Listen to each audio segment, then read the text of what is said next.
Alrighty, good evening, ladies and gentlemen. I believe we're ready to begin our deliberations for the evening. We'll begin with a report from the Tides. Reports from the Tides. We'll begin with UVA. Thank you, Chairman. So just a couple sort of brief updates. We have the second-year housing, which is consists of 780 beds that'll be located in 2 buildings. They're at the western end of the Emmett Ivy corridor. That has officially started construction, so and that's looking for a delivery in 2026. We have Darden Student Housing is also currently under construction. That's 348 beds. That's located to the north of the Forum Hotel, and it's adjacent to the existing Darden parking garage. And so that it will be also a 2026 delivery. And then we have the, now going to kind of a parking project updates, the Fontaine parking garage is proceeding its construction on schedule. It'll open this fall, and it'll add over 1,200 parking spaces for both clinic use and university commuters. The North Grounds parking garage started construction, so that is over the northwest corner of Massey and Copley Roads, where the Copley Hill Housing 1 was. So that construction is underway. That's going to bring 1,000 spaces, and that'll be completed in 2026. The hospital tower is in pre-construction phases, so that was completed back in advance of the pandemic, but there are 3 floors that were left kind of shelled, so those will be built out with construction starting next year. And then the Center for the Arts, you've probably seen some news on that. That is returning to the Board of Visitors for approval in June. There's ongoing conversations between our consultant team, the board, and leadership just to balance the programmatic needs for that building and to create a contextually sensitive architectural envelope at that site. So more on that as we get closer to that June meeting. So that's all I have, Chairman. Very good. Let's see. I've mainly been doing tree commission. I don't think I've reported on that for a while. It's a very awesome, passionate group. And they had a work session with City Council to deliver the state of the tree canopy. And I can forward that to you all. And there was a really good discussion. And then the second part was talking about stormwater management fees and how to, just an idea or a couple ideas of how to recalculate that to be better for homeowners versus commercial parking lots. But I can send you the minutes to that with more detail. That's going to be a much longer discussion. All right. I was not able to make it to the last MPO CTAC meeting, so I don't have anything to report today. Some legislation I worked on inspired by our Charlottesville Plans Together process has passed both chambers in Richmond and awaits signature from the governor. The bill is HB 2153, Comprehensive Plan Housing Development by Nonprofit Organizations. And broadly, it eases the way for other localities to follow us in streamlining their comprehensive plan, housing strategies, and zoning to allow the kinds of successful nonprofit housing efforts we have approved and funded here. This also offers administrative support from the state to get this done, which many smaller localities would benefit from. Virginia Beach, Alexandria, Falls Church, and the city of Charlottesville have reached out to Governor Youngkin, encouraging signature. That is a big deal. Thank you and the group for your work on that. Let's see. The HAC has not met in 2025. We had, long story on January, February was weather.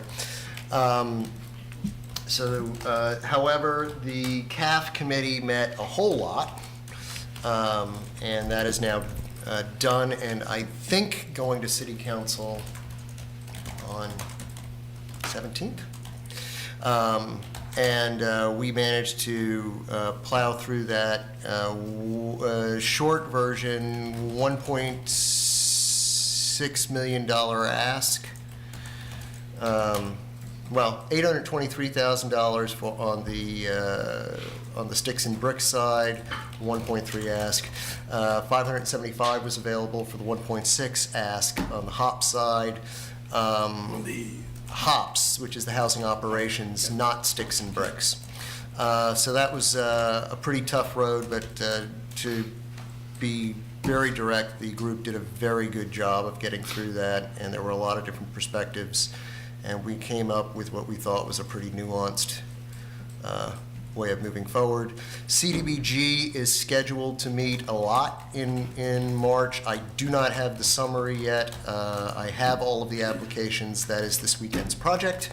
And I'll let you know on that. I'm not sure. Do you have any idea what the funding's gonna look like in I light do- of all the cuts that are? I do not, and and to be blunt, I guess we might be proceeding on the extraordinary assumption that funding will be there. I don't know. So there's that. Thomas Jefferson Planning District has met. We did a lot of work on rural transportation and development of strategic plans surrounding that, of which is of not direct interest to us here, just academic interest. And the housing partnership, the Regional Housing Partnership's annual summit is at the end of this week. If you want to go, too bad, they're sold out. Oh, I do one. So. That wasn't sarcastic. And in fact, to their sort of surprise, they actually ended up funding the whole thing from contributions, and they are not on fumes. There is still a positive bank balance. Very cool. Thanks.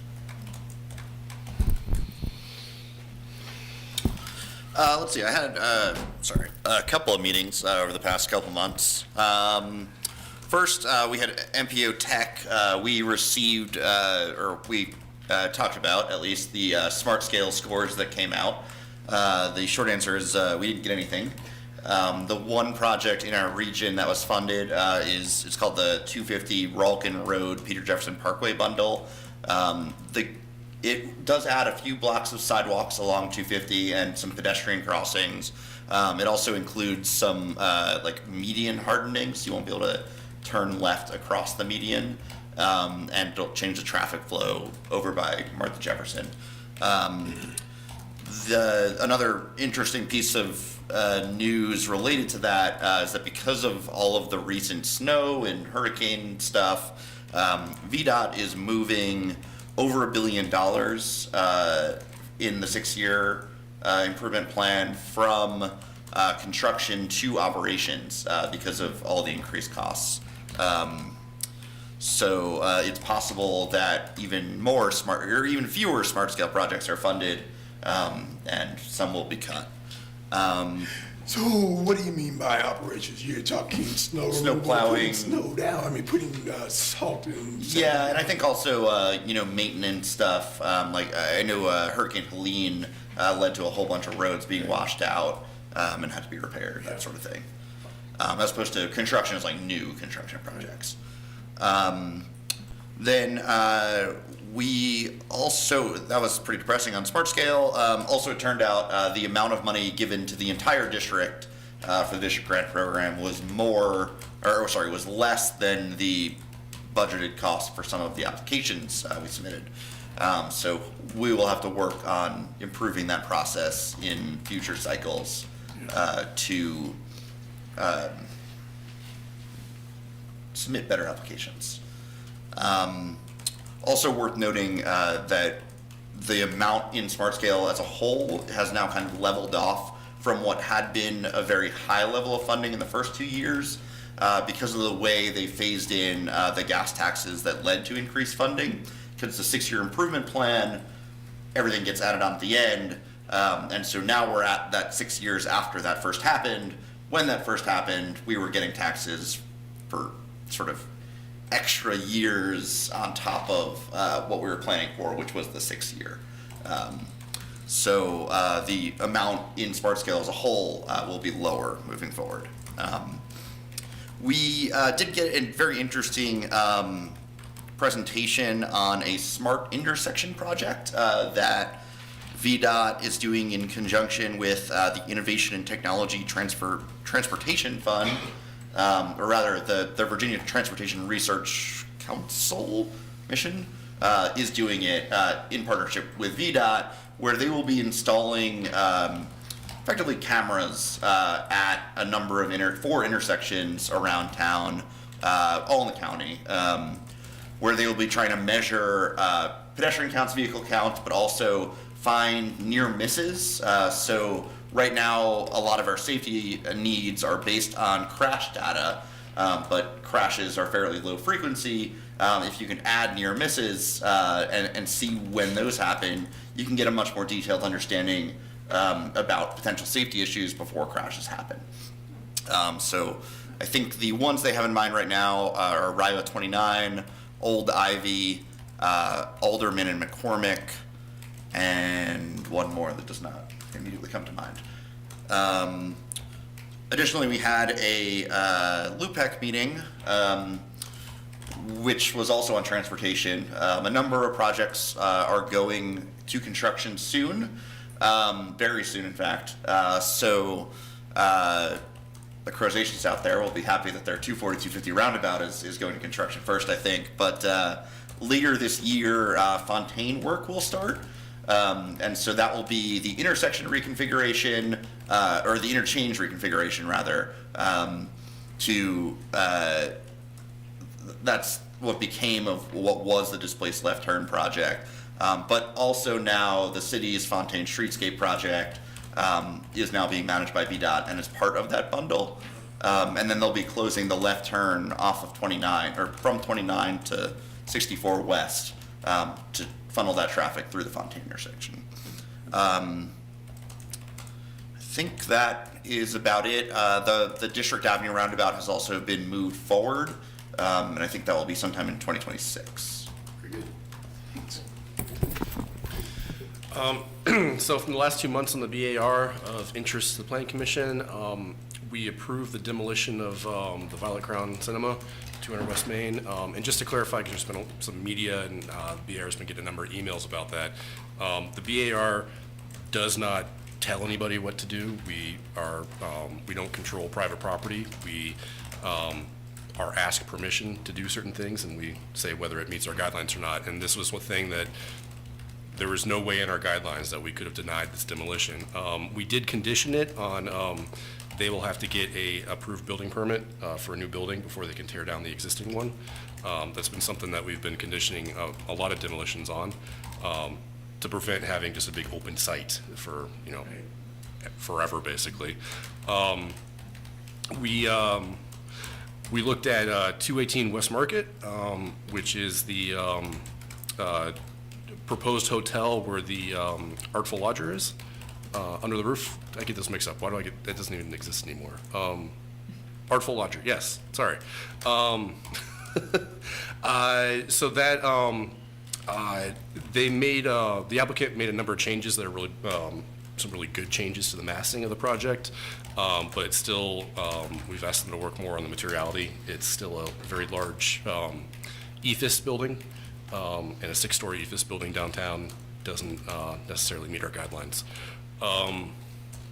We also looked at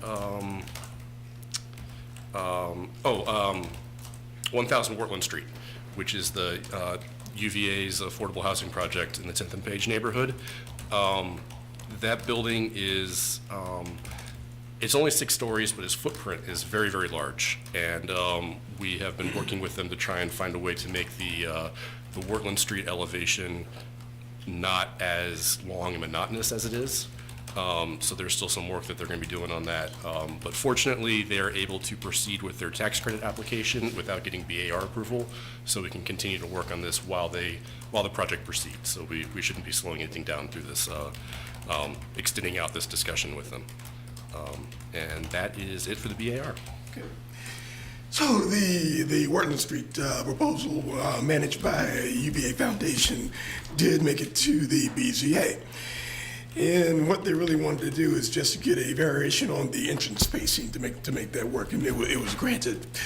The other thing I've been working on is Parks and Rec, and you guys are going to hear a lot about that tonight, so I won't walk you through that. But I will congratulate the Parks and Rec team and the consultants, and to a lesser degree, but still, they put a lot of work in it, the advisory board on getting us to the point where we're ready to present this to this body and then to council next week, I believe, and then again after that. Ms. Creasy, is there a report from NDS? Sure. Sure, we'll be somewhat a limited report. We're glad to see everybody again. Thank you for working out the special meeting that allowed us to keep a couple items going forward, and we're glad that we were able to reschedule the other items and get those taken care of. We don't have a work session scheduled for March, but we're gearing up for work session season. So keep that in mind. I will note that we have 2 hearings scheduled for next April, or for April, next month. So the CDBG is planning to come forward, and as we're working with them on, I'll just note, because I've been working with Anthony on this, we're advertising it such that it provides for what the funding was last year, and then they're moving forward in that manner until they're given direction to do something different. So we'll just have to wait and see where that lands. And then we have a request for a special use permit for bed and breakfast, and this will be our first special use permit for an actual use in a very long time. So I'm sure we'll have some other things come up along the way. Mr. Chair, just a note for the minutes and to correct the record, the Sticks and Bricks portion, funding ask was about 850, funding available was about 850. Okay. No, I'm sorry, no, 1.6 and 850, 50%. Sorry. Got it. Right, then I think we are ready for the first public hearing of the evening. So this is an opportunity for the people who are out there watching on Zoom, or people in the audience, to talk to us a little bit about the work that we do. When I ask you that anything that we do that you want to talk about, do that, except for the Parks and Rec piece. We're going to do that separate. We're going to have a separate hearing for Parks and Rec. So, Ms. Creasy, would you moderate? Sure. Sure. It's at 6 o'clock, is it not? Oh, No, this no, is the matters from the this is public. The matters from the public. Yeah, I Okay. call it a public hearing, but Oh, gotcha. I see. We got a public hearing, so I thought, what? All right, so this is the opportunity for matters from the public, and as the chair has noted, this is for any item that you would like to speak to the commission about, except for our public hearing item for this evening, which will come after the 6 o'clock hour. It's an opportunity, you come forward, you have 3 minutes to speak. What we will do is we'll ask our in-person audience if we have any interested speakers. We'll start there, and then we'll move to our virtual audience. We'll alternate back and forth until we have no more speakers, and at that point in time, I'll turn it back over to the chair. So I'll start with our in-person. Do we have anyone interested in speaking on an item that is not the Parks and Recreation Plan? All right, I see none at this point in time. I'm going to go to our virtual audience. Anyone in our virtual audience, if you're interested in speaking, please raise your hand in the application. If you were to be on a telephone, you will hit *9, which will raise your hand in the application. At this point, we have no raised hands there. I'm going to go back and forth 1 time each and see how we're doing. Again, this is an opportunity for speaking to the commission on any item except for our planning commission item. If we have any in-person speakers. All right, and our virtual audience. All right, Chair, we don't have any speakers at this time. all right, very good. The matters of the public is done. Let's talk a little bit about the consent agenda. Ms. Redker, do you have something you'd like to do with that? Yes, I move that we approve the consent agenda. Second. All in favor? Aye. Any opposition? Any abstentions? Ms. Creasy, the consent agenda is approved. Ms. Creasy, do I need to go into recess for 8 minutes? Yes, sir. Okay. The commission will be in recess until 6 o'clock. Is that clock right? No, it's not. Oh. Long recess.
Alrighty, we will continue our meeting and we'll begin with the Parks and Rec staff report. Mr. Anthony, I believe you're leading the conversation, or at least initiating it.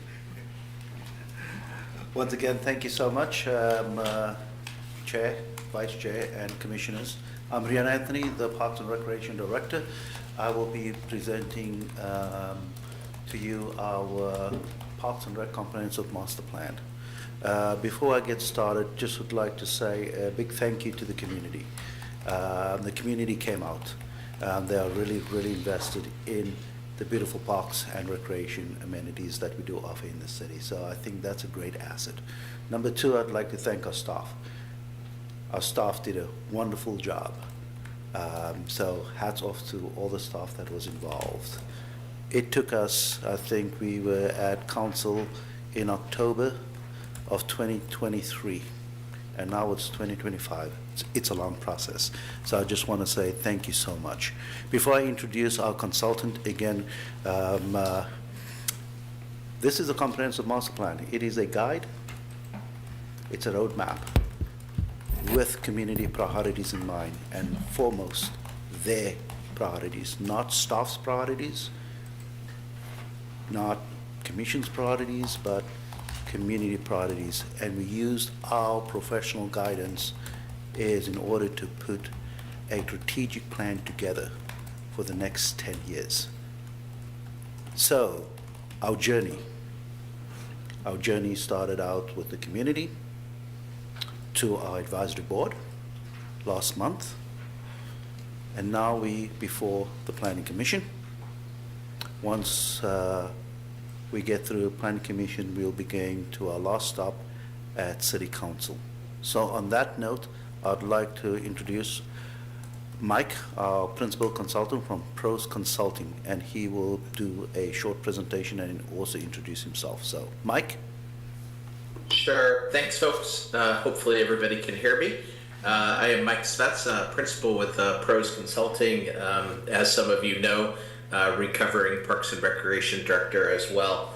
So tonight I just kind of wanted to provide an overview of the larger chunks of the master plan process, as well as use this opportunity to respond to some of the comments that were made at the advisory board last month. So again, I won't read the agenda through you. I know you all have the master plan.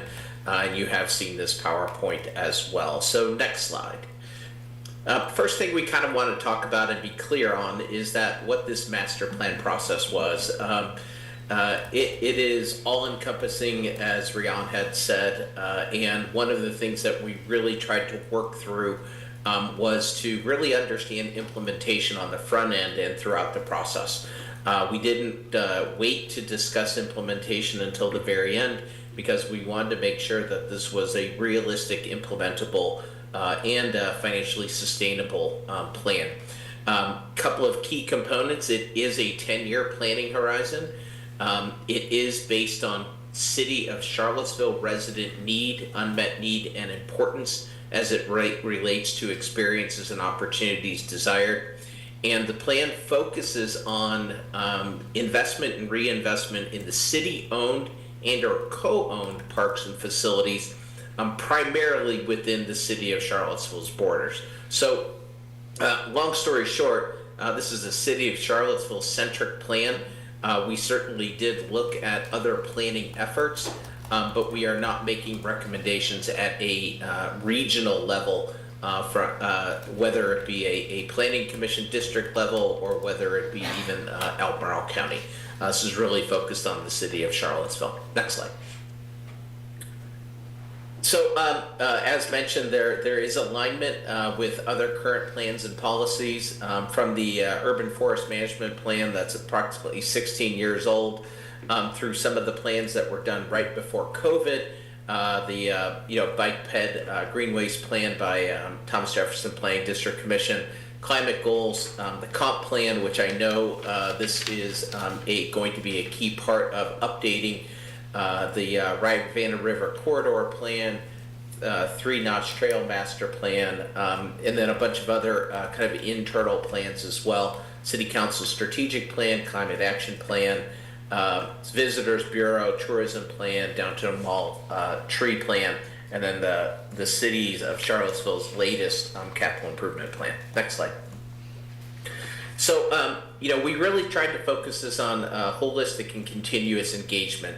Some master plan efforts really focus on just engaging the community on the key finding side of the equation, the first third, but we really made a concerted effort to keep the community in the loop and gather their feedback along the way.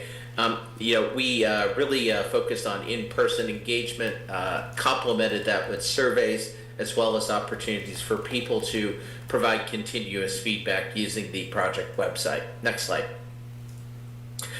This just kind of gives you a quick summary of the in-person engagement in a slide that you probably cannot read. But long story short, there's about 33 different engagement opportunities along the way. And that ranged, that started all the way from back in November of 2023, and is still obviously continuing with tonight's public hearing, as well as the city council meeting next week. We had over 2,400, almost 2,500 different participants.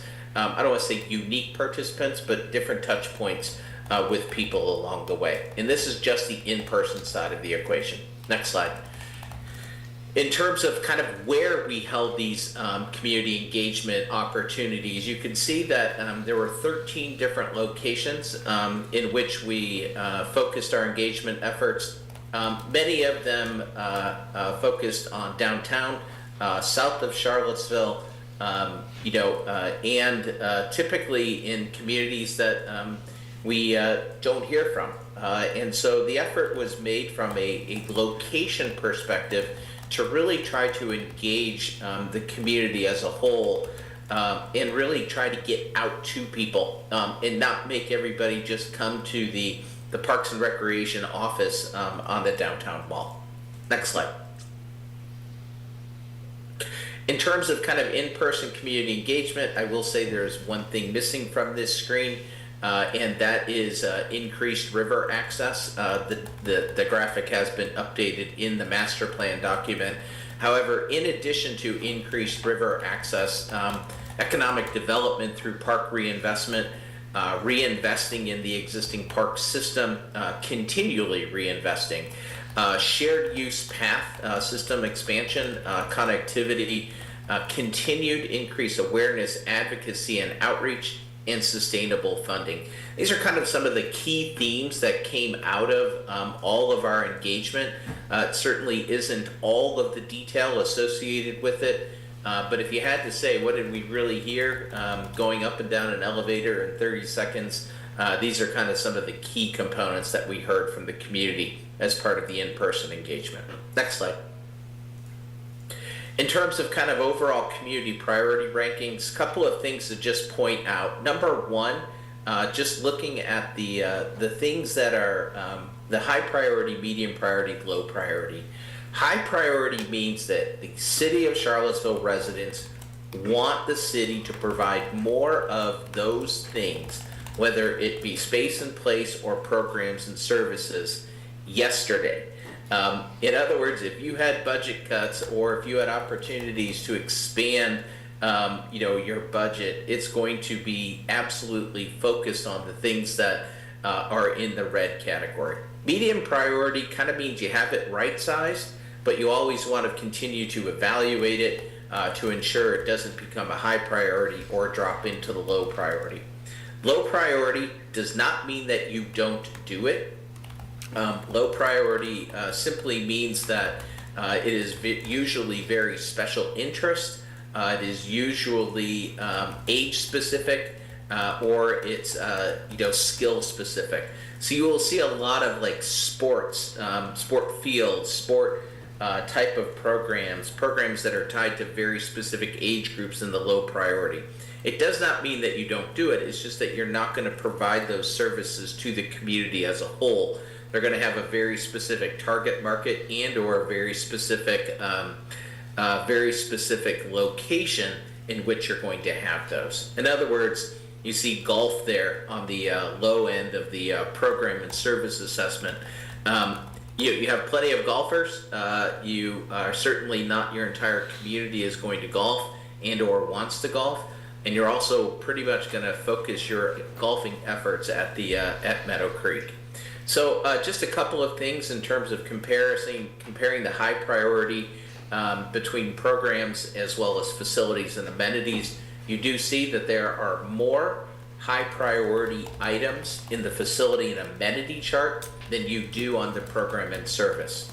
And what this reflects is that park and recreation systems are utilized for self-directed activities, as well as programs and services. So a really good way to kind of say this is, 1 out of every 3 people in your community typically will engage in a true program or a service. Attend a special event, go to City Market, participate in a performing art program, participate in rolling skating at Carver. Whereas about 80-90% of your community actually overall uses parks and recreation facilities and locations. And that's through that delta then becomes that self-directed activity as like taking a dog for a walk or walking for exercise. So you will see that there is not a one-to-one correlation between formal program and service offerings and the space and place requirements, and that's the distinction as to why. Next slide. And so we'll probably need to zoom this one back out. So just really quickly, we put together 3 slides that speak to level of service. The first one is the old standby, which is how much do you have of any one thing based on your population. And this is usually measured in terms of park acreage per 1,000 folks. The national median for, the median service level for agencies of Charlottesville size, about 50,000 folks, it's about 10.2 acres per 1,000. Charlottesville has 49 acres per 1,000 folks. So almost 5 times 4 to 5 times greater than what we typically see in park systems on which you're servicing 50,000 folks. You can also see that in terms of amenities and facilities, Charlottesville also provides a greater level of service than the national average. Pure population perspective. Next slide. Next slide kind of gets into, do you have equitable access to your to parks through what we are referring to as a 10-minute walk. 84% of Charlottesville residents live within a 10-minute walk of a park. You compare this to a community, or urban community, which Charlottesville very much is, that national median is 55%. So the walkability of the community to get to parks is significantly higher than what we see for other communities across the country. That said, we're not necessarily resting on our laurels. We want to improve upon that, which is why we did the connectivity analysis associated with this plan, which I'll talk to in just a second. Next slide. One other level of service that we wanted to measure was river. Since it came up so often in the survey, came up so often on the website, came up so often in person, we wanted to get back and kind of reference the study that had been done previously. This plan does not go into depth to identifying opportunities for improvement because I think that is certainly a much larger effort that would need to be done jointly with the county, especially since access points currently do exist out in the county, and there are other potential access points that would take place out at Darden Tow as well. But long story short, there's only 4 different boat launches along the entire Rivanna River, starting up at Ivy Creek Natural Area and running back then down towards Woolen Mills. There are, however, unfortunately, a bunch of informal access points that people have made on their own, and this creates really significant safety issues that really need to be addressed. So we're recognizing that increased river access is important, and what we're trying to do as part of this plan is elevate the need to really dive into that studying much further at what we would kind of refer to this as almost a very site-specific process. And so that is the recommendation as part of this plan. Next slide. In terms of connectivity goals, first things first, we're really talking about shared use paths. So what is a shared use path, and how does that differentiate, say, between that and the Rivanna trails? Shared use paths are accessible, paved or stone dust, for lack of a better phrase, trails. They're intended to be utilized by different folks. People that walk, people that jog, people that ride bikes, people that skate, people that use scooters. The idea is to ensure that they are multi-use in nature. They serve both opportunities for recreation as well as connectivity, and they truly are accessible to multiple modes of transportation. They are also not intended to be utilized by any motorized vehicles. That does not include e-bikes. But what I mean by that is trucks, cars, anything powered by a quote-unquote motor. The opportunities that we really tried to dive into on this connectivity was understand, working with Chris, where those shared use path segments needed to be updated, where the opportunity was to expand the system, as well as to prioritize this. So next slide.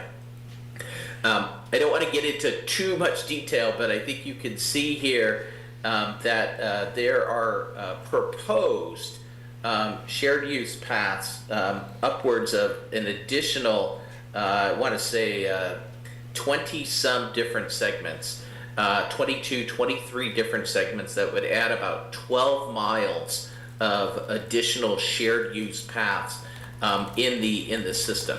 How does that measure against today? Today is probably somewhere around 8 to 9 miles. So it'd be more than doubling the shared use path system that exists in the city today. There is an entire chapter on this, and I'm happy to address any questions that you may have.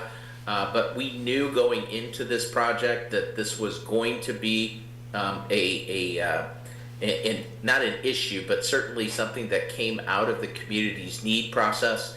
And so we wanted to get out in front of it and ensure that this was a part of the overall master plan scope. Next slide. In terms of cost estimating for capital improvements, we have identified this in 3 specific buckets. One is sustainable, which is just life cycle replacement. The second one is expanded services, which is about reinvesting in existing parks that go beyond just replacing a playground for a playground. And visionary is such things as adding to the shared use path system.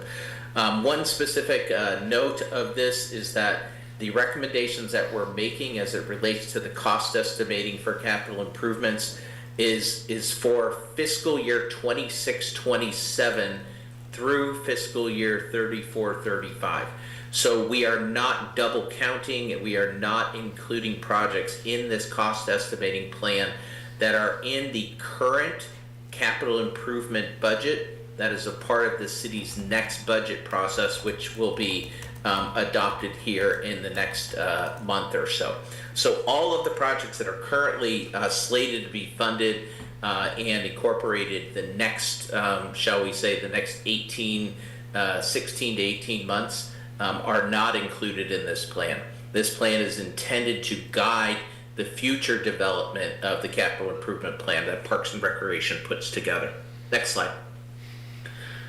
So a couple of things just really quickly. We did ask a very specific question on the survey about the community's preferred level of additional tax rate financial support for the improvement of Parks and Recreation services. The long story short of this is that in looking at the lighter blue and the gray shaded sections of the pie, that basically is indicating to you that 67%, or 2 out of every 3 households in the community, are willing to add 1 cent, a minimum of 1 cent or to the additional tax rate for the improvement of parks and recreation services. The key here is to recognize that only 14% of your community supported no additional tax rate for Parks and Rec. So strong support and advocacy for Parks and Rec in terms of people putting their money where their mouth is. Next slide. In terms of the cost estimating approach, the sustainable bucket is about 16 million, expanded services 17 million, visionary projects of which 44 is 44 million, for a grand total of 78 million over the course of 10 years. The new paved trails and investment in the framework plan parks, Washington Park, Tonsler, Court Square, as well as Market Street Park, make up about a 40% of the total cost estimating plan. So just developing all of the new shared use paths over the next 10 years, as well as the reinvestment in the framework plans parks, make up 40% of that total. One thing to recognize is that the grand total is 78 million. It is not intended that that 78 million would be fully funded by City of Charlottesville taxpayers. There are many funding sources as identified in the master plan, including several granting opportunities, in particular for shared use paths. So though we are saying that this is 78 million, it is not the city, is not you all adopting a $78 million cost estimating plan or council. It is just reflecting the total dollar amount, including escalation factors over the next 10 years for the improvements identified in the plan. Next slide. So the overall goals, again, there's a lot more detail in the master plan. Safe, accessible public spaces, meaningful recreation programs and events, prioritizing health equity across the city, ensuring that the department has a diverse and dynamic workforce to carry out the residents' wishes and needs, identifying and continuing to build innovative and lasting partnerships. Charlottesville Parks and Recreation can be a conduit for so many recreational opportunities that it also doesn't have to do it all itself. Environmentally sustainable park ecosystem, clearly and transparently communicating with the community and making sure that we have a financially sustainable and resilient operation. Next slide. So lastly, all of these things are in the master plan and then some. But again, just kind of the key is to recognize 10-year planning horizon tied to Charlottesville city residents and investment and reinvestment in city-owned and or co-owned spaces and places. We feel this is very realistic. We feel it's very implementable, and we do recognize the need for it to be financially sustainable. So at this point, I'll take any questions, concerns, comments, suggestions that you all may have. All right, why don't we go from left to right? Mr. Joy. No specific comments, just appreciate all the hard work and the collaboration with the community. Thank you. You're very welcome. I echo that. I was once on the Parks and Rec Board years ago when we were doing the pool at Mead Park. I love all of the connectivity. I really feel like that's important. And as a resident, my kids are teenagers now, but have been using the programs all through, and now the teenager works for Parks and Rec. So really great place for youth to get not only programming, but jobs and be part of the city. So good work. Yeah, I don't really have much. I sent in a question via email earlier today about the 3 buckets of funding. I think it was kind of sustaining what we have, expanding and visionary, and sort of how that fits in with the capital improvement budget. And I think the answer was that the visionary and expanded projects are not included in any capital improvement plans. So Look forward to considering those projects when they come to us in future years. One thing I will say is that was really interesting survey result on people's willingness to, stomach a tax increase for parks. And I think just personally speaking, and I want others might feel the same way, when I know what the money is doing, I'm really happy for tax money to go to parks and transportation and all those things. And I wonder if it's something the city should consider, more transparency, or just letting people know, hey, you paid your tax bill this year, this is where the money went. I know other cities do that, but just something that popped up. That's all I have. Very interesting. And congratulations on all the good efforts. In terms of public outreach, did you collect demographic information? And if so, did you find interesting differences between groups? I would guess age would be a major factor. I'm thinking around University of Virginia student age versus others may have different needs and wants. So the question on the table is regarding demographic information. So through the statistically valid survey, we have provided cross-tabulation information based on different household types. So exactly kind of what you're referring to. Households that have, kids that are 0 to 9 have very different needs than, say, an adult between the ages of 18 and 25. So we did do cross-tabulation based on different household types, and we also did cross-tabulation based on geography. There were some significant, obviously, differences between, young families with, kids 0 to 9 and what they want versus, say, even university students or empty nest middle-agers or even, the senior population. The lists are much longer for the household, household types. And then we also found some significant differences in terms of geography. There were a lot of consistency, whether it be programs and services or facility amenities requested across the city as a whole and every geography. But there definitely were some additional amenities and or facilities and programs and services requested, say, from the 10th and Page area, or as well as Rose Hill, even, say, Bridge Street. So that information has been incorporated into the overall program and service, and it was very much contemplated and a part of our decision making as we went through and made very specific recommendations on a park by park basis.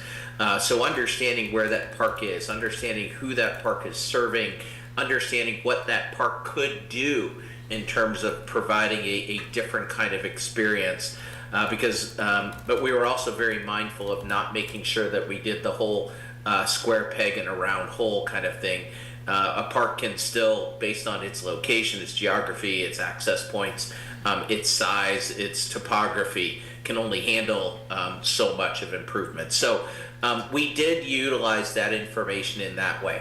In terms of the in-person engagement, we did not collect demographic information, but that is also, it's not something that we typically do as part of the in-person engagement, but the effort was made to recognize that we wanted to reach different people, which is why we took the show on the road, so to speak, and did this in concert with the Parks and Recreation Department to ensure that we reached out to different communities, micro communities, as part of the process.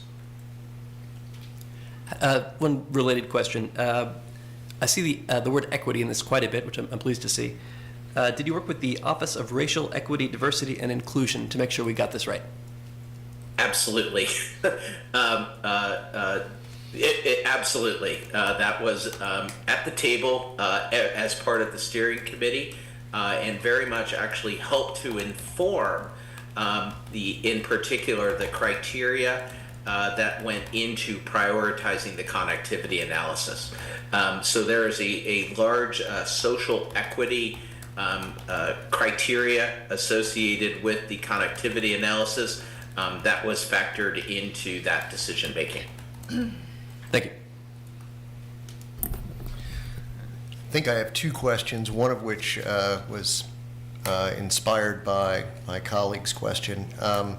I note that when we're breaking down some of the demographics here, and this is persnickety and maybe means nothing at all, but I guess I'm just curious about it. We're defining millennials as people born up to in the year 1999 in this, and then I noted that the Sports and Fitness Industry Association's participation report also uses that methodology. Is that some peculiarity of this part of the statistical world, or did something happen that I didn't notice about millennial age, or was it this deliberate or just incidental? And I know it sounds persnickety, but it's the difference between being 30 years old and 26, and, you know. I would say that we have tapped into how others have defined that without, I would guess, without necessarily, how do I say it, questioning it, so to speak. We have really tried to utilize consistency across the board in terms of defining different generations. I think of most importance for us is to, as part of this plan, we feel like the national trend information is great, and I think it's awesome for people to know what people like to do at different demographics.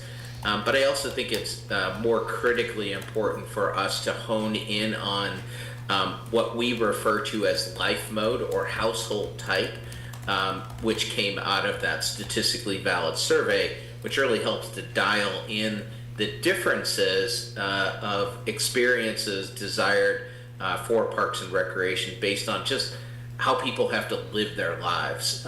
So I would say we did utilize and did incorporate the Sport Fitness Industry Association generational information, but I would use that as more information as opposed to really using it as a way to inform recommendations or the interpretation of the recommendations in the plan.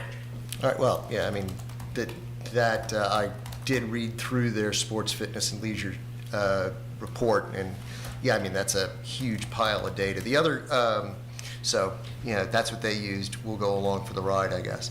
The other question I've got, it has to do with, and this may fall under implementation, but the master plan calls for an administrative reorganization of the department and essentially splitting it into 6 divisions.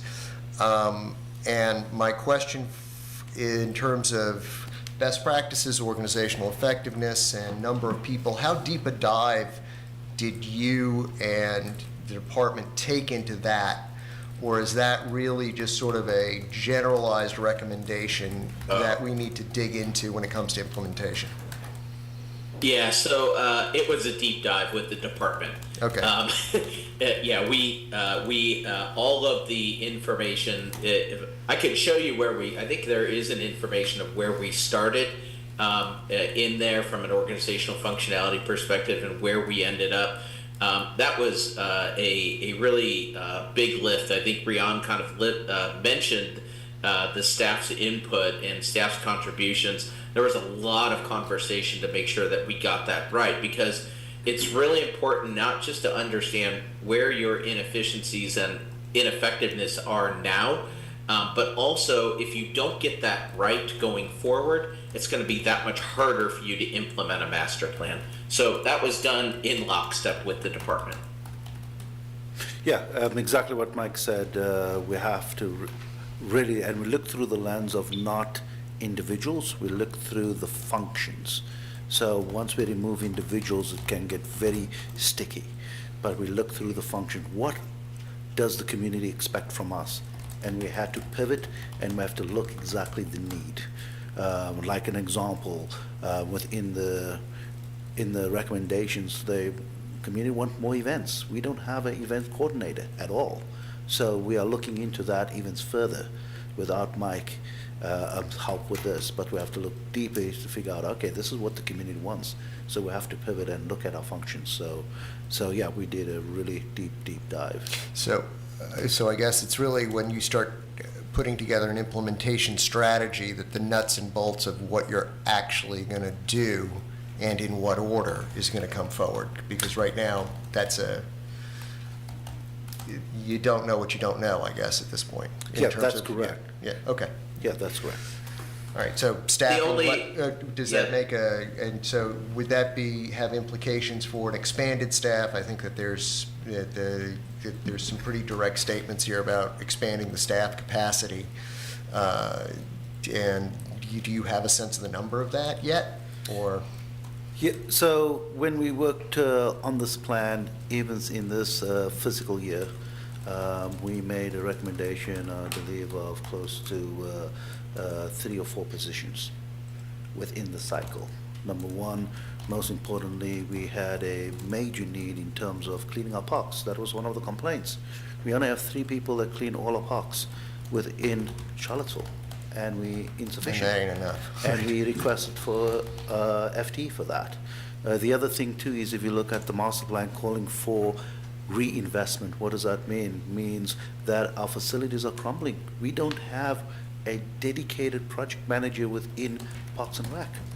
So we called that out. And hopefully through the budget process, again, it just started, hopefully we will get that. Again, we have a young gentleman by the name of Chris Kenzie.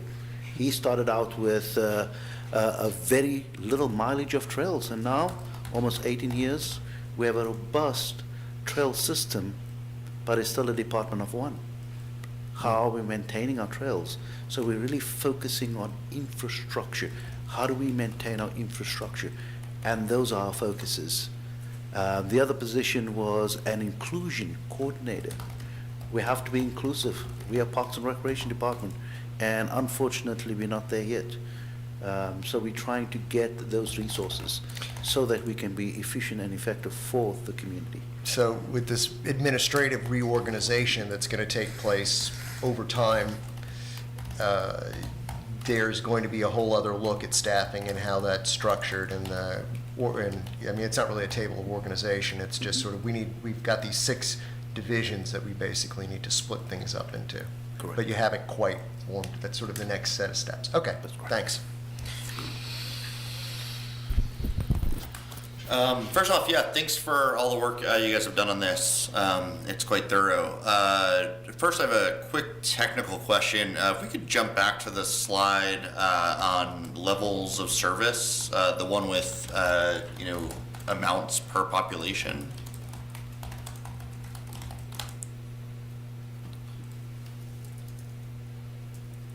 I don't. It's like a big table. It was right before, it was right before the map on. Yeah, there we go. Yeah. One more back. Yep, there we go.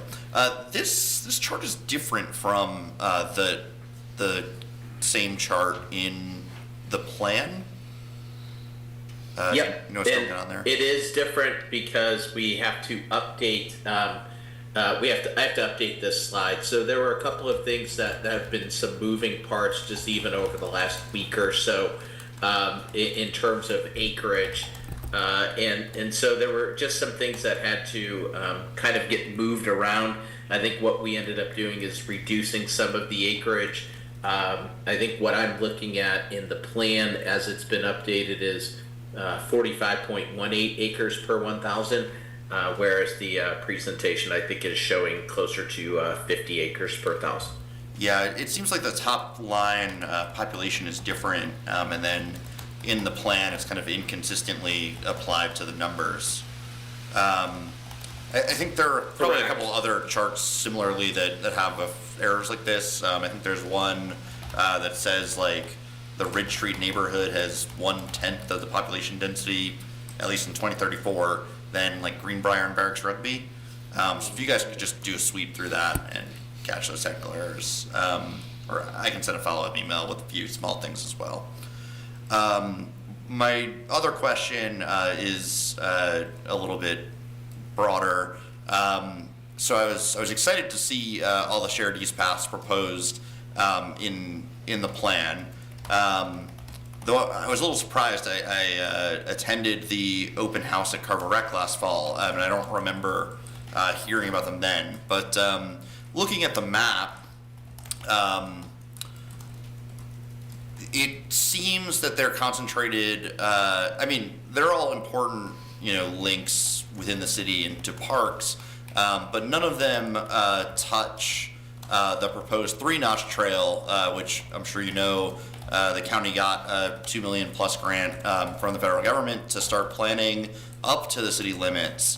And in other parts of the state, similar, very long trails have kind of become the kind of recreational focal point of the sort of trail system, and really of the park system. And I'm wondering, did you guys put any thought into making a connection to the 3-notch trail or through the city even as the 3-notch trail so that one day it can continue on to Richmond? Certainly. This is a park plan, and we work a lot with transportation, Safranic. It used to be Amanda Ponce and Ben. The 3-notch, I'm actually the founding member of the 3-notch trail. I gave it the name. So I'm the one trying to build it back to Richmond now that the county's going west. So that's all wonderful. Most of it coming into the city would be Wolin Mills up the Cole Tower to the downtown mall, and then it's on street is the way we're looking at it, because there's just no, unless the railroad went out of business, which would be, I like trains, but that would make the trail a lot easier. You have to get out to Ivy Road, and you're basically using West Main University and Ivy with improvements on that side. So those, yes, is the answer, and most of that's going to be on the public works traffic engineering side, but we do want to make sure as much is as comfortable as possible, because the Capitol Trail's great. Getting away from traffic's great. That may not always be possible here to get all linked together. But yeah, and I'm glad they're going west. Now I just have to build it back to the flood zone. We'll be good. Yeah. Cool. Thanks. The only other thing I would mention is that the key to the shared youth path system is that it's off-road. So to Chris's point, all of these segments that have been identified, we can pull off the road. They're not sidewalks or sharing sidewalks. They're not sharing bike lanes or roads. These are true off-road shared path connections. Great, thank you. So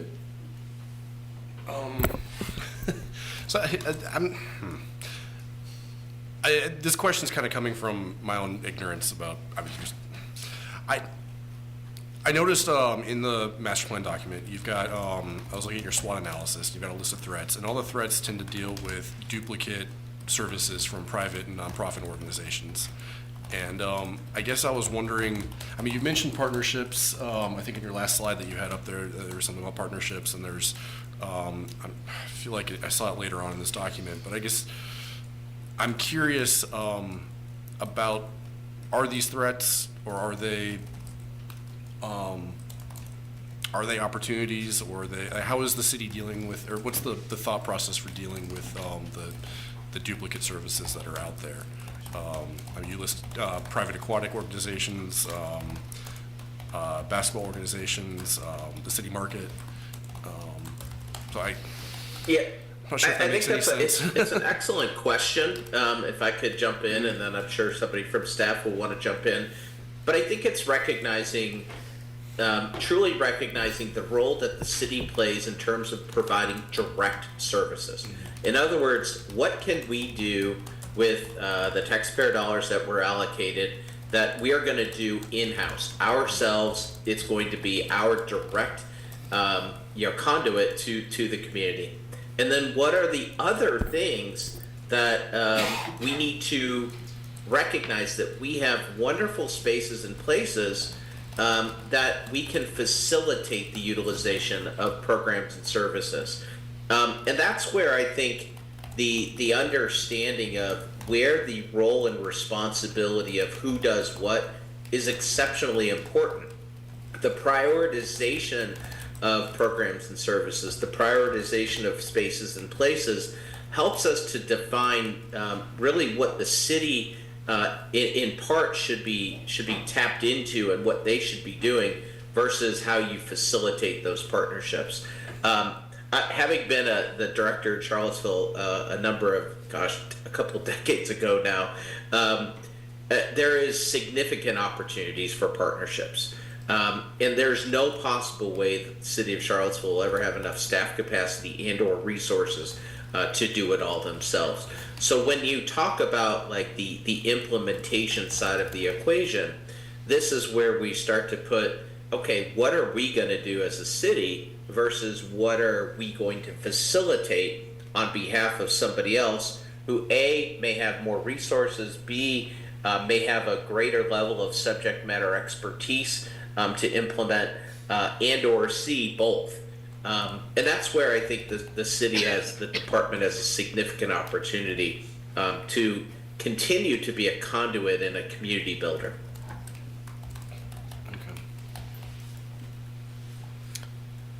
Yeah, as Mike mentioned, when we went through this exercise, we had to recognize that 10 years ago, there was a few different institutions around. But now we have everything from soccer to VABA to volleyball, and we have to ask ourselves the question as a city department, what is our role to play within the community? We are recreators. We are introductions to folks to go to these different clubs. At the same time, we also have to recognize we have one asset, and that is space. So how do we utilize and monopolize our partnerships? And we are weak with partnerships in the department. And that's one area that is a great opportunity that we will be exploring in our next phase, is the implement phase, is how are we going to achieve those goals in terms of reaching out, because again, we don't have to do it all, but we can utilize partnerships, allowing them to use our facilities, allowing them to use our spaces, and at the same time still provide recreation to that same community. Yeah, so one of the things I want to kind of just bring folks' attention to is in the full master plan document, in the appendices, is the full statistically valid survey. One of the very first questions that we asked as part of that survey is, who does the city of Charlottesville use for recreation, sports, activities? The number one is actually Albemarle County. 63% of the city of Charlottesville residents at some point over the course of a year tap into what Albemarle County offers. Another 58% of the community taps into Virginia State Parks. Charlottesville Parks and Rec is 37%. And so as much as we would love to think that the Parks and Recreation Department is the number one and or sole provider of what people tap into, it's third on the list. And so I think it starts to give you an understanding of kind of where you sit in terms of the market, in terms of being a service provider, but also who those other potential partners are, in particular Albemarle County, Virginia State Parks, that we can tap into. And taking it a step further and just kind of connecting some of those dots, Charlottesville doesn't have great significant opportunities within its borders, within its existing park system, to add outdoor recreation spaces, add natural open spaces. But that's also really, really high on the list of priorities that your community wants. So how do you facilitate that? You facilitate that through partnerships with the county and or Virginia State Parks as a starting point. So that's where that kind of partnership thing comes into play. Not always necessarily feeling like we've got to find our space in our park to make this happen. How can we tap into things that people, number one, are already using, and number two, actually can provide a better quality experience?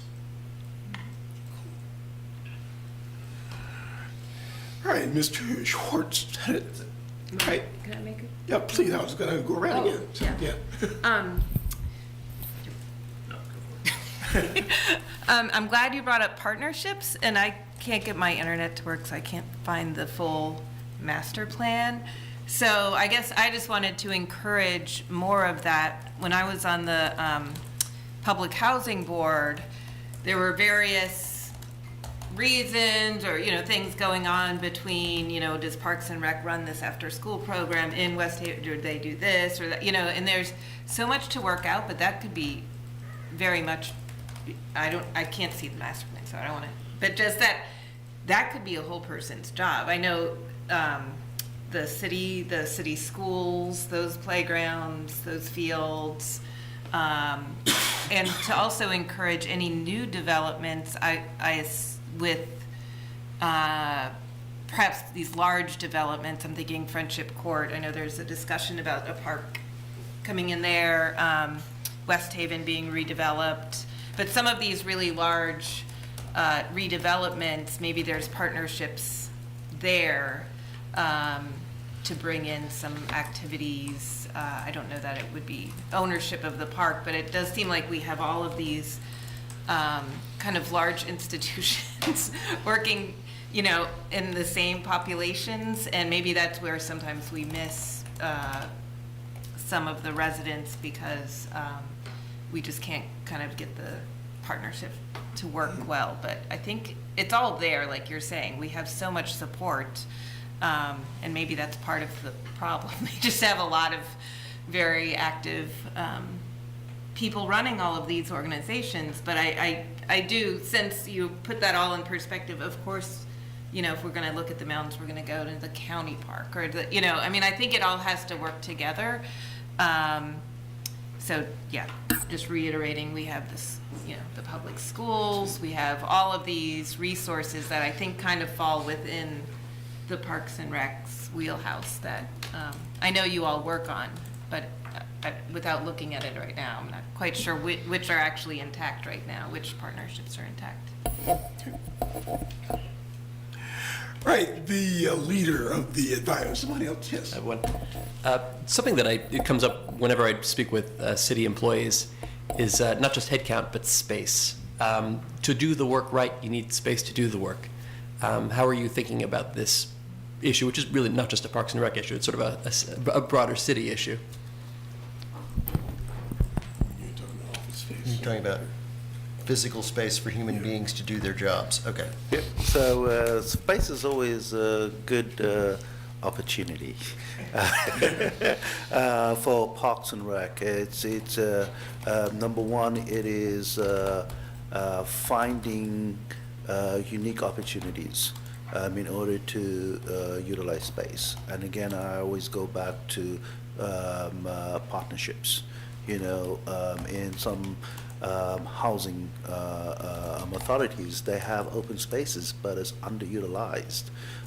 So I have to look through those opportunities as well.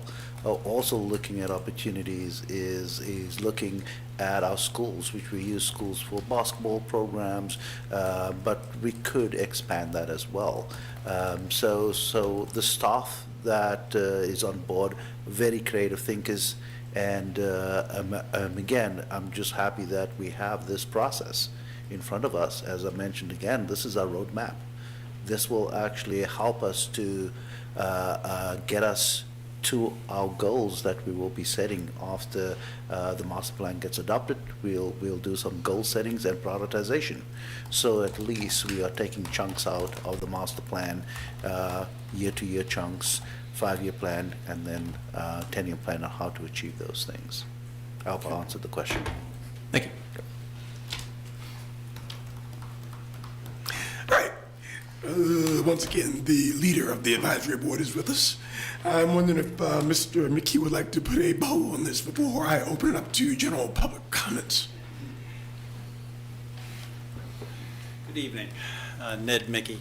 I've been on the Parks and Rec board a very long time, and we've been waiting for this master plan for a very long time. It's been talked about that staff wanted it, and we've kind of, in some ways, things have been on hold for it, that let's talk about this park, or let's talk about this, and it's like, well, we need to do the whole master plan before we can really figure out where we need to put our energies.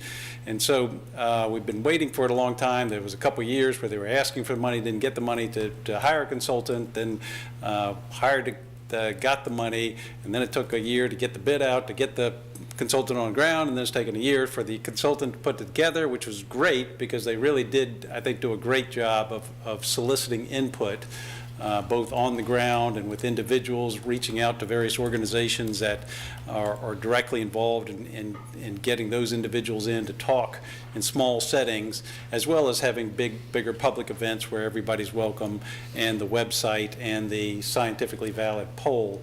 And so I think we were really lucky to have Mike Svets and his team. As Mike mentioned, he was a city parks director here in Charlottesville, and I remember working with him when he was here, a longtime member of the Rivanna Trails Foundation Board. And so anyway, we've been waiting for this for a long time, excited that it's finally here with a lot of good information. Hope you all will adopt it and let it move on so we can all kind of jump on board and start making it happen. Any questions or anything for? Good, thanks. Right, Ms. Creasy, I do believe we're ready to hear from the public. Would you like to moderate? Yes. All right, so we're getting ready for our public hearing. From a logistics standpoint, we have in-person audience. We also have attendees that are online. Each individual have the opportunity for 3 minutes to speak. We'll alternate between our in-person audience and our virtual audience. For our virtual audience, if you're interested in speaking, you can raise your hand in the application. If you're on the phone, you can hit *9, which will raise your hand, and then we'll call on you when it's your opportunity. So we'll start with our in-person audience. We have a speaker. When you come forward, please state your name and address for the record, and you can begin speaking following that. Hi, my name is Jackie Temkin. I'm a business owner in the city, and I do a lot of volunteering in the city. Technically a county resident, but most of my stuff is here, and the people I support live in Charlottesville. I have a lot of severe concerns about this report. I think the data does not actually support many of the recommendations. If you look through it, and I'm going to say this as I am somebody who I actually don't like pickleball. I cannot stand it. I am a tennis player. I want that to be on the record. However, you know, there's places like Tonsler Park, and they're making recommendations where they're saying instead of giving more space to pickleball and tennis, which are both medium priority things, instead they're adding additional sports to the courts that are there, for example. So they're squeezing in an additional court that is supposed to happen, and you have more people competing for the same space when it's a huge park. You have things like the cricket pitch, which is the lowest priority, and then there's one. It's ridiculous. Like, there's one chart in there that says 0% of households have the preference for having cricket available to them. So I don't understand why some of these recommendations are, oh, let's put in a cricket pitch, when it's like there's an insane amount of demand for pickleball and other kinds of sports. Another issue I have is with the demographics, is that it does not adjust gender inequalities to current sports offerings. Right now, there's a huge problem with partnerships supporting only like baseball, basically. There are very few, if any, other girls programs. I represent one program through the USDA that does, it's called Girls Rule the Court, and it's supposed to be a girl program. We have consistently had issues trying to reserve courts because there's not enough. The Covenant School books almost all the courts up at Penn Park. We now have 4 courts we've used at Tonsler. Now we're trying to get rid of those to add futsal, which is, I don't know where that came from. It doesn't seem to be mentioned in a lot of the data. And you're trying to squeeze in pickleball. So we're talking about creating partnerships and things like that, but we're not actually creating them. We've approached Parks and Rec several times trying to get these things off the ground, providing truly free for low-income girls to get involved in sports. And a lot of these things aren't actually addressing any of those issues. So I would look at the data, see if it actually supports what's happening, because I don't think it really does. And a lot of the suggested park plans are also not really implementable. Like on Tonsler Park too, you guys have expanded parking over that hill. Like, I think you would blow $2 million alone trying to put parking in, grading that hill. So to me, it just doesn't really make sense. It's not a good use of city resources, and that I think a lot of their recommendations need to also support issues that are currently happening with the inequity of gender and supporting girls and women in different ages and things like that, and also what the community actually wants, because many of those recommendations, which I have pictures of on my phone, were not actually incorporated into the plan. Thank you. Thank you.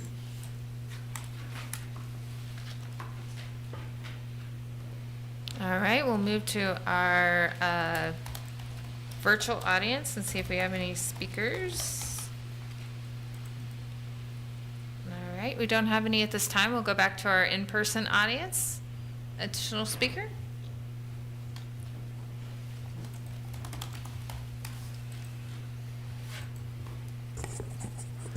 Good evening. I'm Peter Krebs from the Piedmont Environmental Council. We're located on Water Street.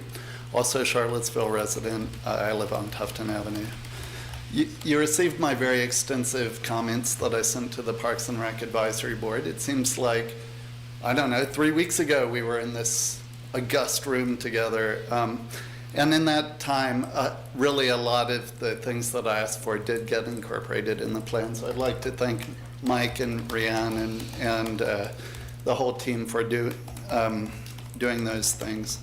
The matters related to bicycling, much better, like the references to the Rivanna Trail. I think the pathway, which is working with the county, is the right way to go with that. Also, the greenways and trail section is much more complete and much better. And I'll just say that the Mike doesn't focus on what the county's doing, but I must focus on what the county's doing. And I will say that their comp plan, which they're working on, the Parks and Rec section, is also very greenway oriented. And although, because it's the city and the city does things the way it doesn't show those county connections, but a lot of them are looking really good. So thank you for that. So not asking for a lot more, not another round of changes for sure. I'd like to provide a little more color to some of what Mike talked about. In some of his other venues, he's spoken about the high demand for places to walk and bike safely. You all have heard those as well, but that's reflected in the plan. He did talk about age and to the point of gender, that everybody walks, right? Walking is a sport that everybody engages in. But there is, he also said in earlier venues that the quality of the facility really drives who's willing to do that. So to the public who's wondering why we're investing in greenways so much, you put together huge demand for places to walk. However, the Rivanna Trail, great as it is, and we're going to preserve the Rivanna Trail as it is not a welcoming place for everybody. So having greenways that are connected, and the plan is really very focused on the south side where people are underparked and underconnected. That's a very good thing that I think is important for the public to know. For you all as the Planning Commission, I know that you guys think about the CIP. And as you make recommendation to council, both with respect to this and in future years, I would really hope that you all get the city council to front load the funding of this plan. It is ambitious, but we know that waiting does not make things cheaper. So anyway, thanks everybody for the great work, and let's go. All right, we'll check back in with our virtual audience.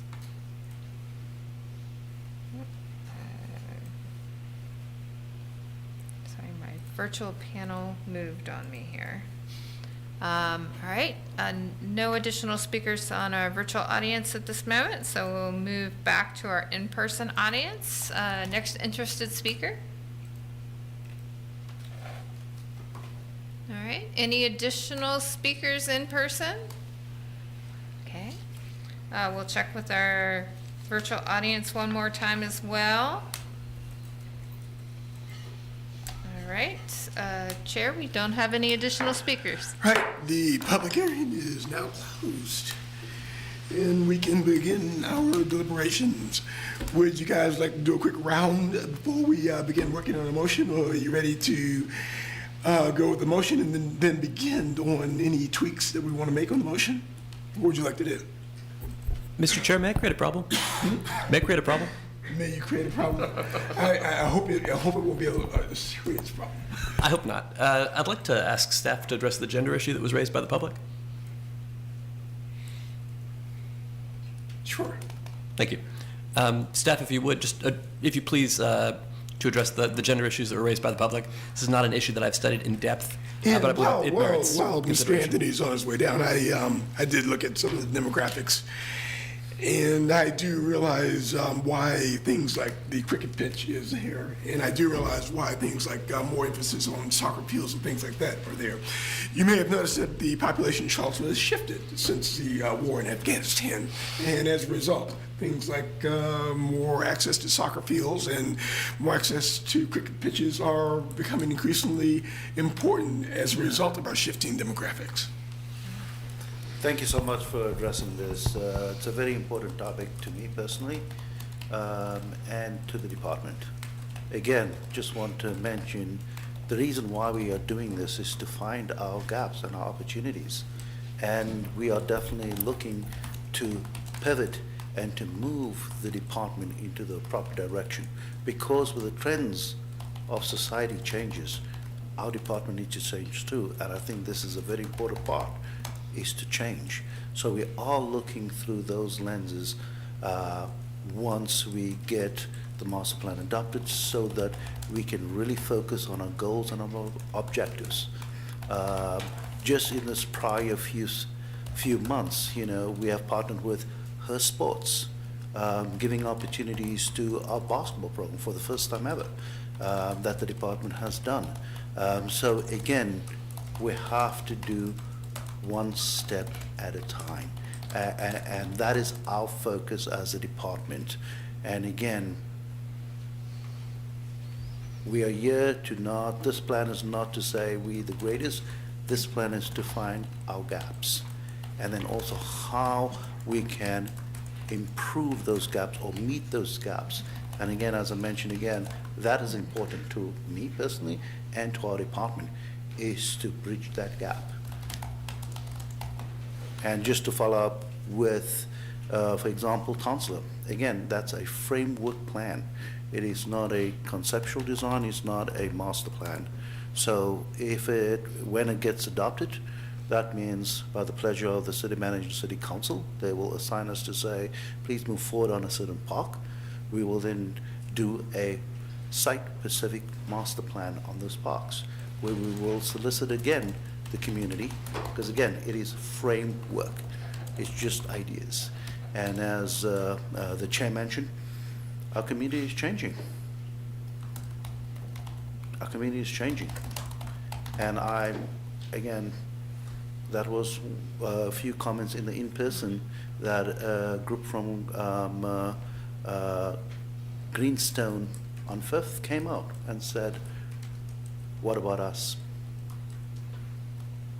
We have almost 9,000 Afghans living in the city of Charlottesville. What activities are you providing for us? And if I look at our master plan and you go through the program section, and if you look at our programs, it's your typical programs. Not diverse.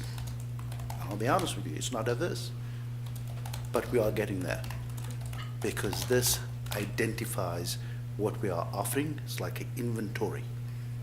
And now we can see, we are missing this gap, we're missing that gap, and we have to make sure that we are pivoting. Thank you. Thanks, sir.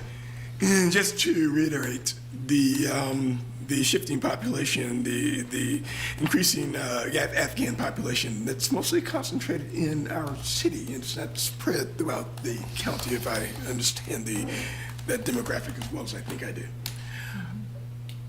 Where were we? Oh, you caused me a problem. But I was about to ask Mr. DeBronzio to make a motion so we can build on it. Very well. Chair, I have a motion Whereas on March 11th, 2025, the Planning Commission held a public hearing on a proposed amendment to the November 15, 2021 Comprehensive Plan as amended after public notice as set forth within Virginia Code Section 15.2-2204 to include the Parks and Recreation Master Plan as an amendment, and be it resolved that the Planning Commission recommends City Council approve the Parks and Recreation Master Plan dated January 27, 2025, as an amendment to the city's November 15, 2021 Comprehensive Plan as amended. A copy of the Parks and Recreation Master Plan as recommended by the Commission is attached to this resolution and is hereby certified to the City Council for its consideration, along with the following further amendments and recommendations in accordance with City Code Section 34-5.2.3. So what I'd like to do is get a second, and once we get the second, then we will build on that with additional recommendations and comments and amendments. I'll second. Right, we have a second. Let's, I'm not gonna go around the room because everyone may not have anything. Just jump in if you've got something you'd like to add to amend. Rory, why don't we start with you? Yeah, I was actually pretty satisfied with staff's answer on the Three Notch Trail. I do still feel like it would be, appropriate to amend the plan with at least an explicit reference to the Three Notch Trail and planning for future connections. All right, would you put that in an amendment? Is something Ms. Creasy can capture in writing? Yeah. I guess, I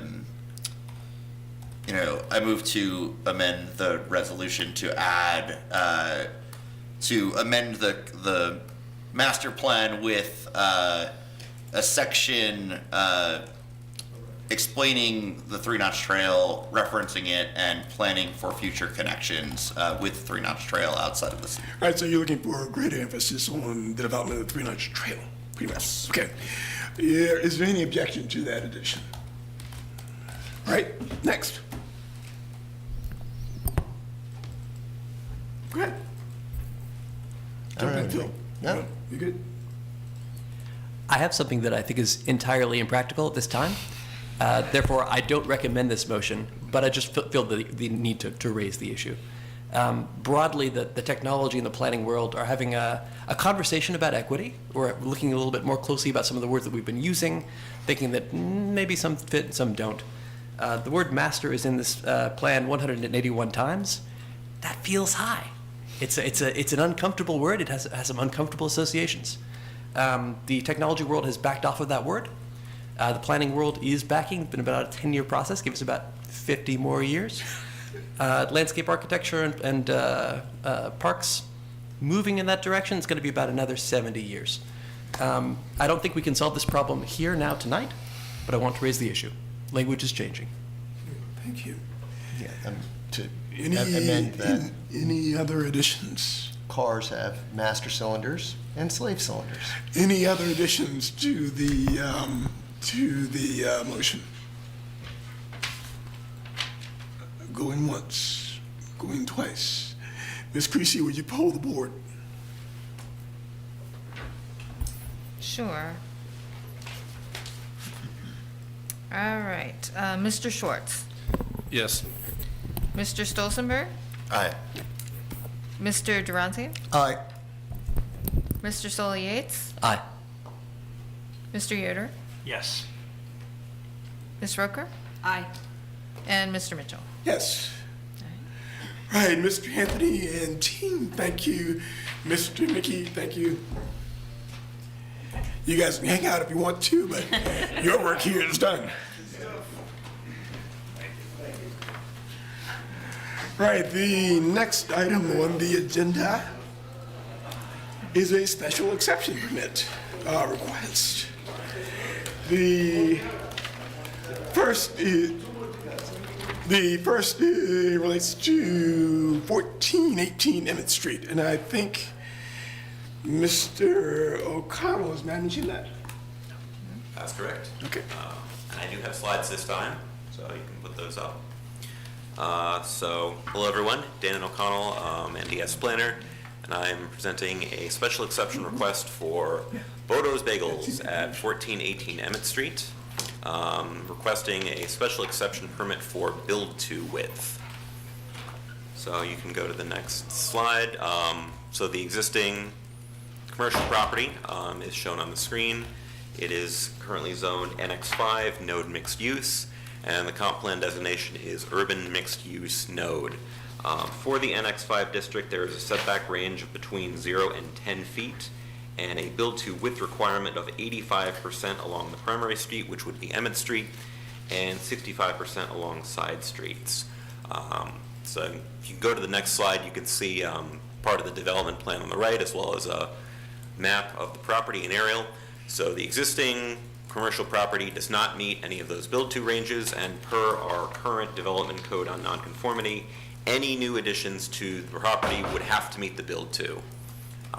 So the owner wishes to add on, there is a existing, I think it's a trash compactor enclosure to the side of the existing property, and the owner would like to tear that down and replace it with a storage shed. And because of the build-to requirement, that would not be allowed by right. So we are asking for a special exception for this. Next slide is just staff recommends approval of the special exception, and we did not include any conditions, recommended conditions. This is being done in combination with a development plan, and so we would verify the location of the storage shed through that plan. Happy to take any questions. Questions?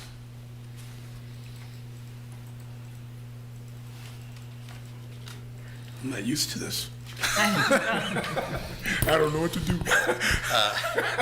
Go ahead, Murray, please. I was worried I'd have to recuse because of the magnitude of my financial relationship with Bodo's, but I've been assured if I'm just buying the bagels, it doesn't count.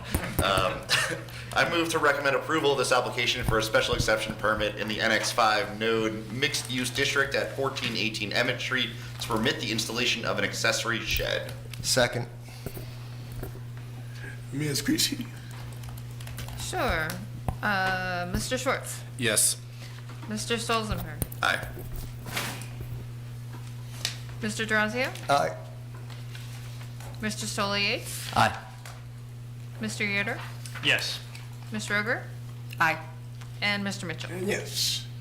And we will recommend approval to council. And the last item on the agenda is yet another special exception request. And this is on 1114 East High Street, and I think Mr. Kobe is managing this one.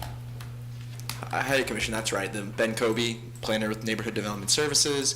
Similarly, well, this is another special exception application that we've received at 114 East High Street for its build-to requirements. So similar to the Bodo's case, under the current build-to requirements in the CX5 zoning district, they are required to build up between 0 feet and 10 feet from their front property line on an interior lot. So since, given the size of the workshop being proposed, it's not really feasible. The applicant is here today if there needs to be any discussion from them. But if we go to our next slide.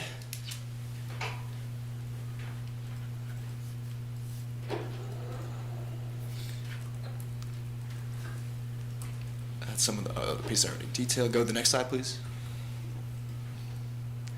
Yeah, there's the proposed workshop off the rear behind the existing office space that does front onto East High Street. In the area, there are old residences that have been converted into a commercial use in the CX5 zoning district.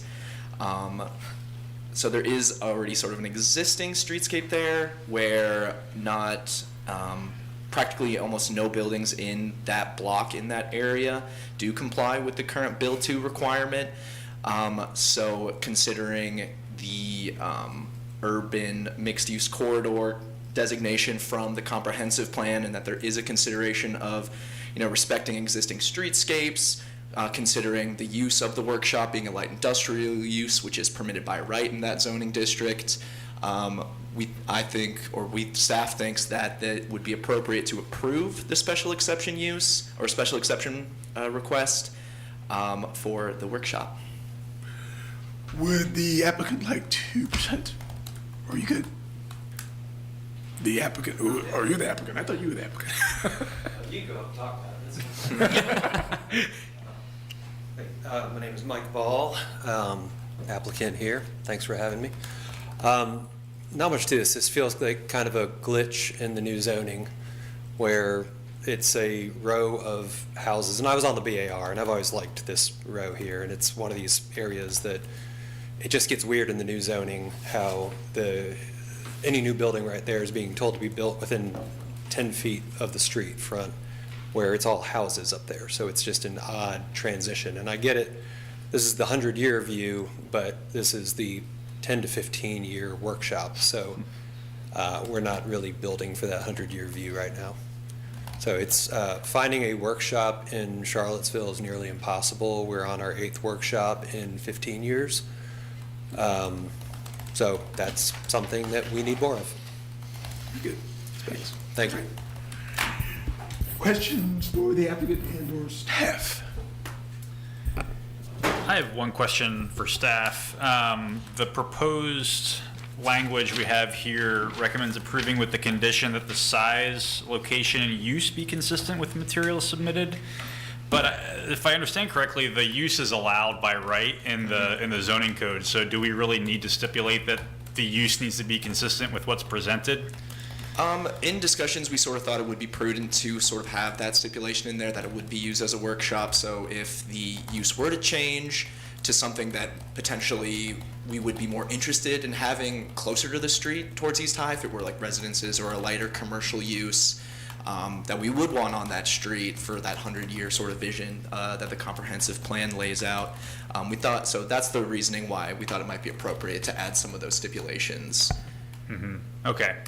I guess I would make the argument that, I mean, I think if they build it and then they decide to do something different with the use later, as long as it complies with the zoning code, like, what do we care? Like, it doesn't really connect with the exception to the build to requirements, I guess is my point about this. So it's a nitpicky thing, but you know, it's the zoning code. So I guess, you know, the way I'm thinking about this, you know, if they were to convert this particular shed into ADU or something, you know, that wouldn't be allowed with this condition.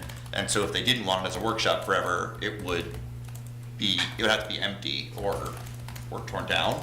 And I think what you're thinking is if we give a special exception for the Build 2 zone, then they could then tear down the house, tear down the workshop, and then do whatever they wanted outside of the Build 2 zone in the future. I mean, if anything were to be torn down, obviously they'd have to come back for a new development plan, which would obviously have to be, you know, compliant with the zoning request, except, you know, obviously given they could apply for another special exception if they wanted to build outside of the Build 2 zone. But if they were to tear it down and rebuild, then the special exception wouldn't apply in that case. Correct. It's, I think I'm generally in agreement with Commissioner Yoder on this, is that if we permit the build where it is, I think it's a little highly restrictive for us to say it must be used as a workshop, particularly, well, there are certain questions as to, okay, define exactly what a workshop is. You know, is it still a workshop if it's a complete metalworking and carpentry shop for, you know, 90% of it plus a bathroom, then that's a workshop. If it's storage of, I don't know, antique furniture, and there's one circular saw at the front of the building, is it still a workshop? If it's storing something else, is it still a workshop? So I think we might be we might be boxing in a little more than we want to.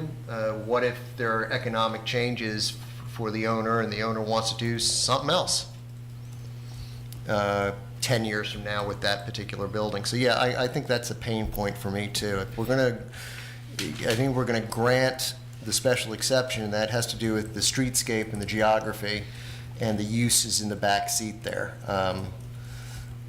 Yeah, I think that's generally, I think I agree with Commissioner Yoder on this one. Yeah, I think the other interesting thing is that the development code for non-conforming build 2 does allow rear additions, so that if they were to add like a breezeway connecting this to their building, this would be allowed, right? And so I think it probably does make sense to not necessarily restrict the use of this shed in the future, because once it's there, you know, it's there, right? Like if they're gonna open up a shop out of the back of it, it'd be nice to have it near the front of the property, but you can't move the shed. Well, maybe you can move the shed, I don't know. But it doesn't, I don't wanna see a future where the shed is forced to be empty because of this restriction, so. And I just want to add, as we're thinking about possible edits to the zoning code, if this ends up being something that we edit, I think a reason that this is a good exception is that there is no parking in the front yard, and there probably won't ever be parking in the front yard. It's as a landscaped front yard, I think it makes it much more acceptable as to receive an exception. So I don't know if that's something that, I don't know how that language would potentially get built in, but I feel like that would be a potential reason to allow exceptions if we were to, when we start thinking about editing the zoning code. That sounds a lot more rambling than I thought it was going to be in my head, but yeah, there was a point behind that. Mr. Yoder, would you like to make a motion?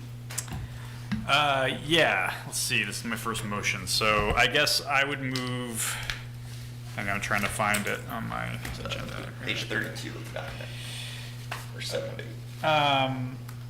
So I move to recommend approval of this application for a special exception permit in the CX5 corridor mixed-use 5 zone at 1114 East High Street to permit the construction of a studio workshop space outside of the build-to requirement. The size and location will be consistent with the materials submitted in application PL 250038 and PL 250041 dated February 14th, 2025 and February 27th, 2025 respectively. I'll second that. All right, we have a motion and a second. Ms. Creasy? Mr. Schwartz? Yes. Mr. Stolzenberg? Aye. Mr. Duranzio? Aye. Mr. Sully Yates? Aye. Mr. Yoder? Yes. Ms. Roker? Aye. And Mr. Mitchell? Yes. And that, I believe, concludes all the business that I'm aware of. Is there any new business that I'm not aware of? Any other business you guys want to bring up? In that case, Mr. Duranzio. Mr. Chairman, I don't have much today, except I will point out, and in the current environment, I think this is a crucial piece of information, although this will become irrelevant because every day will be this day, but today is the 20th anniversary of the celebration of Debunking Day. It is National Debunking Day. It is also, by, I'm sure, sheer coincidence, Rupert Murdoch's birthday as well. And I think we should all contemplate that over a stiff drink. Is there a second? Second. Is there a second? We are adjourned. Thank you guys for making this a pretty easy meeting.